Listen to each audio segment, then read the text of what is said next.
గొప్ప జన సమూహమును ఆయనను గూర్చి రొమ్ము కొట్టుకొనుచు దుఃఖించుచున్న చాలామంది స్త్రీలను ఆయనను వెంబడించిరి.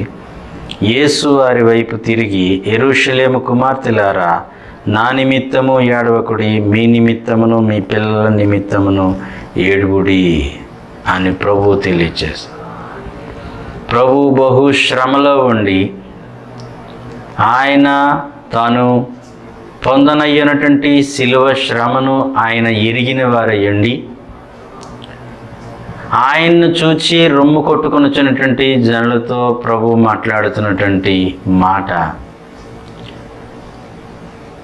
యెరూషలేము కుమార్తెలారా, నా నిమిత్తము ఏడవకుడి, మీ నిమిత్తము మీ పిల్లల నిమిత్తము ఏడుగుడి అని. అంతటి శ్రమలో ఉండి కూడా ప్రభు ఆదరణకరమైనటువంటి మాటలు పలుకుతూ ఉన్నారు. సర్వసాధారణంగా శ్రమలో ఉన్నటువంటి ఎవరికైనా సరే ఇతరులను ఆదరించలేరు, ఇతరులను ధైర్యపరిచే మాట చెప్పలేరు. ఎవరైనా నన్ను ధైర్యపరిస్తే బాగున్ను, ఎవరైనా నన్ను ఆదరించేవారు లేరా అని ఆలోచిస్తామే కానీ మానవ సహజముగా మనుష్య రీతిగా మనమైతే ప్రభు తాను శ్రమలో ఉండి మరి ఆ సిలువను మోస్తూ ఆయన తనను చూచి రొమ్ము కొట్టుకొని ఏడ్చుచున్నటువంటి వారిని చూచి, అమ్మ మా నిమిత్తము కాదు మీ నిమిత్తము మీ పిల్లల నిమిత్తము ఏడవండి అంటున్నారు ప్రభు. ప్రియమైన దేవుని బిడ్డలారా, నిజమే. ఎందుకు? ప్రభు కోసం కాదు, మీ కొరకు మీ పిల్లల కొరకు ఏడవండి అని ప్రభువు చెప్తున్నారంటే, ఆయన సర్వ మానవాళి నిమిత్తము మనందరి రక్షణ నిమిత్తము ఆయన ఈ లోకానికి రావతారిగా వచ్చినట్లుగా మనము తెలుసుకుంటూ ఉంటున్నాం.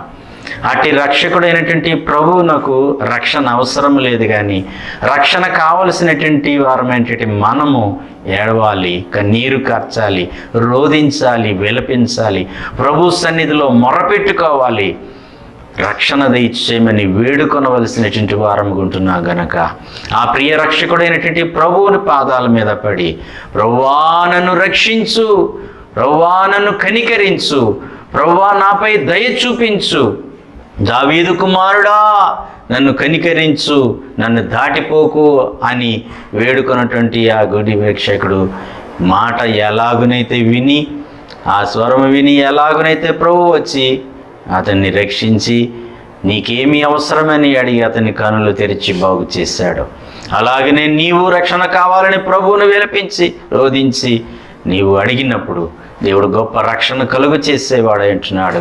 గొప్ప రక్షణ నీకు అందించు రక్షకుడు అంటున్నాడు. అటు గొప్ప రక్షకుడిని వేడుకుందాం. మన కొరకు మన పిల్లల రక్షణ అర్థము నిత్యము రోధించి కన్నీరు కార్చి విలపించి ఏడుద్దాం. ఎందుకంటే మనము రక్షించబడ్డామంటే సరిపోదు, కానీ మన ఇరుగు పొరుగు వారు రక్షింపబడలేని వారు ఎందరో ఉన్నారు, మన బంధువులు ఎందరో రక్షింపబడలేని వారు, మన కుటుంబంలో ఎందరో రక్షింపబడలేని వారు ఉన్నారు, మన ఇంటిలో మరి అలాగనే ఎందరో ఉన్నారు. అందరి రక్షణ కొరకు ప్రార్థించండి. మీరు రక్షించబడి ప్రభు మార్గంలో సాగిపోండి. దేవుడు మిమ్మల్ని దీవించునుగాక. తనకు అలాగను ప్రార్థించి వేడుకున్న వారికి గొప్ప రక్షణ కలుగు చేసి రక్షణ స్వాస్థ్యం అనుగ్రహించి తన రక్షణలో నడిపించునుగాక. ఆమేన్.